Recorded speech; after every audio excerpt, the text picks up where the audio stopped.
Hello, কে বলছেন? আমি ঐশানী বলছি। ঐশানী? বলো ঐশানী, কেমন আছো? শ্বশুর বাড়িতে সংসার কেমন চলছে? তোমার বর কেমন আছে? তোমার ননদরা, তোমার কনিমাসি সবাই কেমন আছেন? আমরা আছি একরকম বৌদি। তুমি কি শুরু করলে বলো তো? কেন, কি করেছি? বৌদি, এই মাত্র বাড়িতে একটা কার্ড এলো। কিসের কার্ড? Invitation card. কিসের?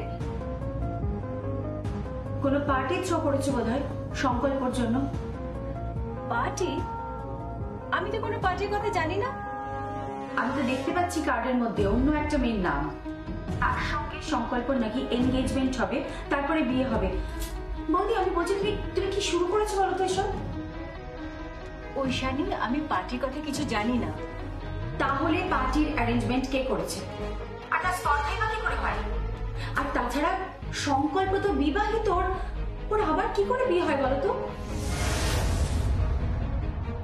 সংকল্প বিবাহিত হলেও ওর বিয়েটা ভেঙে গেছে। ভেঙে গেছে মানে? আসলে প্রিয়মকে আমরা ভুল বুঝেছিলাম। ওর আসল লক্ষ্য ছিল আমার প্রপার্টির ওপরে, আমার টাকার ওপরে, আমার শোরুমগুলোর ওপরে। ও আপ্রাণ চেষ্টা করেছিল সেগুলোকে কুক্ষিগত করার।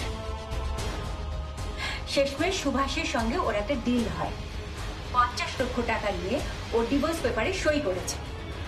আর তুমি সেটা বিশ্বাস করেছো? তুমি বিশ্বাস করতে পারলে যে প্রিয়ম এটা করতে পারে? যদি করতেই না পারে তাহলে ওর অ্যাকাউন্টে এতগুলো টাকা এলো কোত্থেকে? এতগুলো টাকা ওর অ্যাকাউন্টে ঢুকলো কি করে বলো? উত্তর দাও। আর ডিভোর্স পেপারে কে সই করলো বলো? আর ওর দিদি ঝিলা আমার সমস্ত গয়না নিয়ে চলে গেছে। আমি সেটাও শুনেছি, আমি সব শুনেছি। তুমি ঝিলামের নামে এফআইআর করেছো? আমি করিনি। বারবার আমার নাম কেন জড়ানো হচ্ছে আমি বুঝতে পারছি না।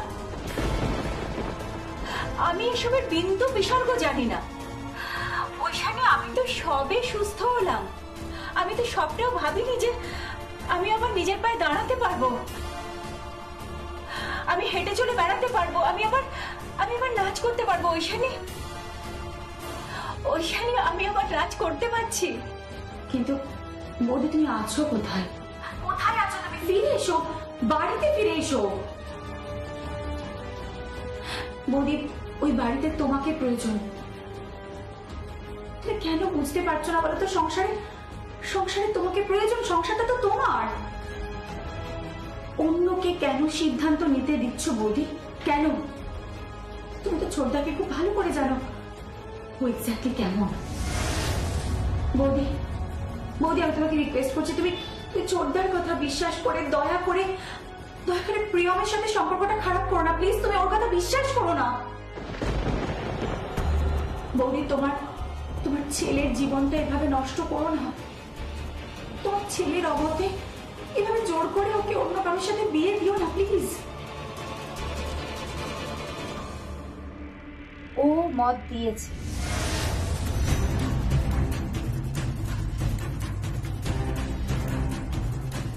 সংকল্প মত দিয়েছে?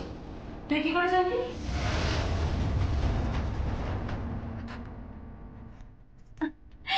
একটু আধটু সংসারের খবর আমিও রাখি। মত দিয়েছে তাই বিয়েটা হচ্ছে। বৌদি, সংকল্প মত দিয়েছে?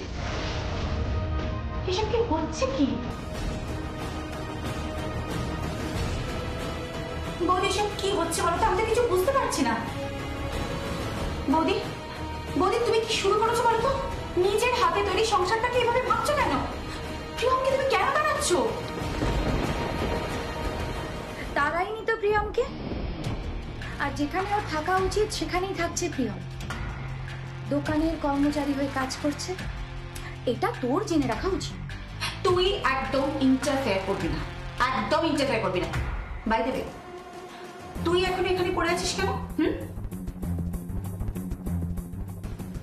তোর তো ব্যাগপত্র নিয়ে এতদিনে বাড়ি চলে যাওয়ার কথা ছিল, যাস কেন তুই?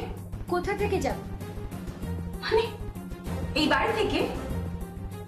আমি এই বাড়ি থেকে যাব না তো। কৌশানী, আমি এ বাড়িতেই থাকবো। কৌশানী, তুই যদি এখানে থাকিস আর রিক যদি এসে তোকে এখানে দেখে, তার ফল কি হবে তুই ভালো করে বুঝতে পারছিস তো? কি হয়েছে কি? আবার কিসের সমস্যা হলো? আমার জীবনে তো একটাই সমস্যা কৌশানী। আমি বারবার ওকে ক্ষমা করেছি, বারবার বিভিন্ন সময় বিভিন্ন রকম ভাবে আমার জীবনে সমস্যা তৈরি করেছে। আমি পারছি না বৌদি, বিশ্বাস করো আমি ক্লান্ত। যাকে তুমি আমার কথা ছাড়ো বৌদি, তুমি তুমি বাইরে থেকে এরকম প্রহসন কেন করছো বলো তো? বাড়িতে ফিরে এসো, সংসারটা তোমার, মেয়েটা তোমার, বোন তোমার, তুমি কেন বাইরে রয়েছো? এখন সঞ্জিতা বড় হচ্ছে বৌদি, দোয়েলের এখনো বিয়ে হয়নি, আর তার মধ্যে তুমি সংকল্পকে আবার বিয়ে দেওয়ার চেষ্টা করছো। কেন এরকম প্রহসন করছো বৌদি? এটা তো তোমাকে মানায় না, এটা আমাদের পরিবারে কাউকে শোভা পায় না, এটা শালঙ্কারা ব্যানার্জিকে শোভা পায় না বৌদি। আমি তো বললাম ঐশানী, আমি এসব কিছু জানি না। সেটা জানার জন্য বাড়িতে ফিরে এসো। আমি তোমাকে বলছি ওই বাড়িতে তুমি ফিরে এসো। কোথাও তো একটা ভুল হচ্ছে। কিছু ভুল হচ্ছে না, যা হচ্ছে সব ঠিক হচ্ছে। তুই চুপ কর, জাস্ট চুপ করে থাক। বৌদি, বৌদি আমি তোমাকে পরে ফোন করছি, হ্যাঁ এখন রাখছি।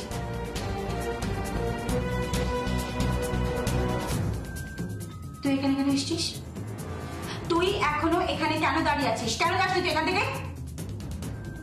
চলে যা কৌশল এখান থেকে, প্লিজ চলে যা এখান থেকে। আমি যাব না, আমি যাওয়ার জন্য এখানে আসিনি। বারবার অপমানিত হয়ে আমি এখান থেকে ফিরে যাব না। তোমাকে আমি এখানে থাকতে দেব না। তুমি এক্ষুনি এখান থেকে চলে যাবে, নইলে আমি লিগ্যাল স্টেপ নেব। অনেক হয়ে গেছে, অনেক অনেক হয়েছে। সীমা অতিক্রম করে গেছো তুমি। নিজের স্ত্রীর সাথে ঠিক করে কথা বলো রিক।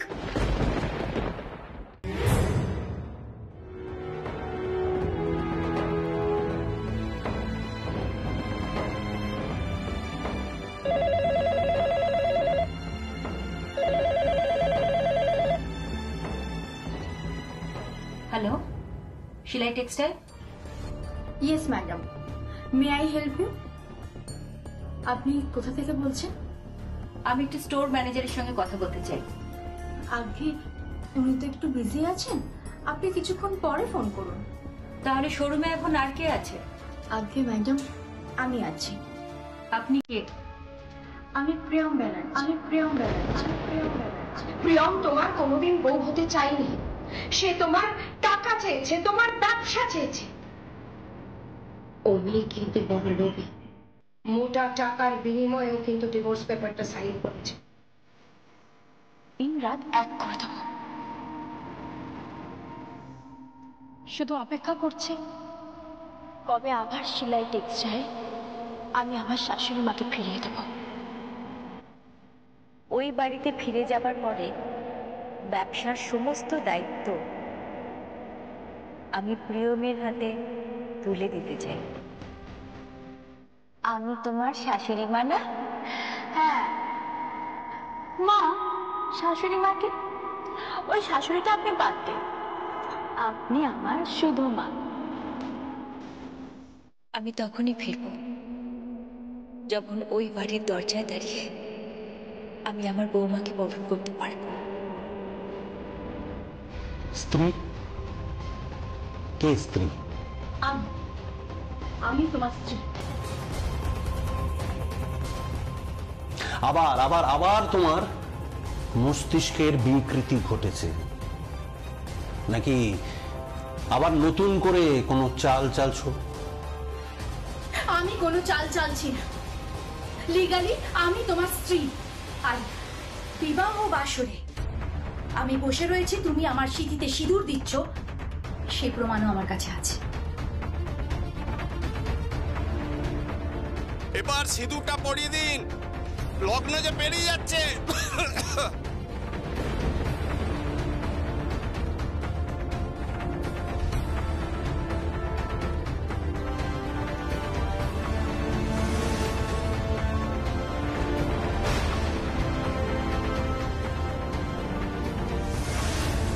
ওটা প্রমাণ নয়, ওটা একটা খেলা, গেম।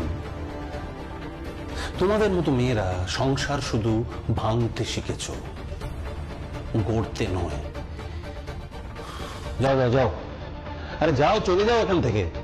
চলে যাব না, কারণ আমি তোমার লিগ্যাল স্ত্রী। কি লিগ্যাল স্ত্রী? কি লিগ্যাল স্ত্রী? লিগ্যাল স্ত্রী বলছিস তো এখন থেকে? না মানে তোর কাছে কি প্রমাণ আছে? দেখা, কি প্রমাণ আছে আমার কাছে রিকের সাথে আমার রেজিস্ট্রি হয়েছে, সেই পেপার আমার কাছে আছে, লিগ্যাল পেপার, আইনি পেপার। তুই যদি চাস তাহলে আমি এটাকে কোর্ট অব্দি নিয়ে যেতে পারি। আর তুই যদি এ বাড়ি থেকে চলে যাস আর রিক যদি আমাকে অ্যাকসেপ্ট করে নেয়, তাহলে ব্যাপারটা এখানেই মিটে যাবে। তোমার অনেক হয়ে গেছে। তুই কি আবার কোনো নতুন চাল চালছিস? হ্যাঁ, আবার নতুন করে কোনো সর্বনাশ করবি? সর্বনাশ? সর্বনাশ তো তোর হয়ে গেছে, তোর আর কিচ্ছু করার নেই। তুই একটা কাজ কর, তুই ব্যাগপত্র গুছিয়ে এ বাড়ি থেকে চলে যা। এ বাড়ি, এই ঘর, তোর বেডরুম, তোর কিচেন, এই রিক, সব আমার, সম্পূর্ণ আমার। আমি কখনোই তোমার নই। আমি শুধু ওই শানিকে ভালোবাসি, ওই শানি, সে আমার স্ত্রী। দুদিন ফুর্তি করলেই কেউ স্ত্রী হয়ে যায় না। কৌশানী, কৌশানী, তুই কি কুৎসিত ভাষা প্রয়োগ করছিস? হ্যাঁ, না না, কুৎসিত কথা নয় তো। আমি তো রিককে চিনি, রিকের তোর উপর থেকে মন উঠে গেছে। রিক এখন আমার সাথে থাকতে চাইছে। তুই পাগল হয়ে গেছিস, তোর মস্তিষ্ক বিকৃত হয়ে গেছে। তোর ভালো মন্দ সমস্ত জ্ঞান চলে গেছে। তুই কি করছিসটা কি বলতো? কি করছিস তুই? জীবনটাকে এভাবে নষ্ট কেন করছিস? আমি তো তোর বোন হই, বল আমার সংসারটাকে এভাবে কেন ভাঙছিস বলতো কৌশলে? তোকে আমি আর কতবার ক্ষমা করবো? একবারও নয়, আর আমিও তোকে সেই সুযোগ দেব না। আমার সাথে রিকের রেজিস্ট্রি হয়েছে। রিকের সাথে আমার রেজিস্ট্রি হয়েছে? হয়নি, বললাম না, আমার কাছে সেই প্রমাণ আছে।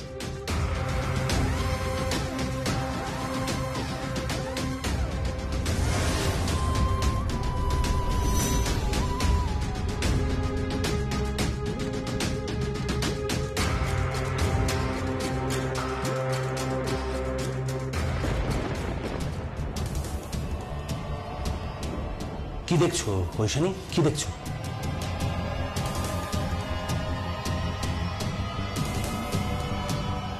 তোমার সাথে কৌশলে ম্যারেজ রেজিস্ট্রি সার্টিফিকেট? এটা হতে পারে না, ইম্পসিবল। তাই তো দেখছি আমি, রিক। মোক্ষম চাল পড়েছে। এবার এবার কি করবে রিক? আইনত স্ত্রীর অধিকার চাইব তোমার থেকে। তুমি আমার, তুমি আমার। I love you.